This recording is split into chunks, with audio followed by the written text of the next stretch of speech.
शुभ खबर खबरर नूतन शुभारंभ गणमाध्यम जगत रे आउ गोटे नुआ गणमाध्यम प्रवेश होईछि।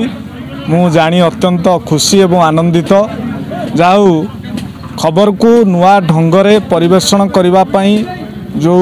संकल्प नैछंती शुभ खबर टीम तांकू मध्य मु अत्यंत साधुवाद दउछि। शुभकांत महापात्र बड़ भाई जो प्रयास आरंभ करिसंती अट्री मकर महोत्सव बाबा हटकेश्वरंकर जो प्रसिद्ध यात्रा बाबा चरण रे समर्पित होई नूतन चैनल शुभारंभ करिसंती ताहा निश्चित भाव रे समाज को एक दिग्दर्शन देव बोली मोर आशा एवं गणमाध्यम जगत रे एक विप्लव आनिबो एवं ता सहित जो चैनल जो टैगलाइन अच्छी आम कथा आम गाथा ता निश्चित भाव रे ग्रामांचल रे लुकायित प्रतिभा को लोकलोचन को आनिबारे सहायक हेबो एवं मो आशा करुछि तांकर एही प्रयास नियति भाव रे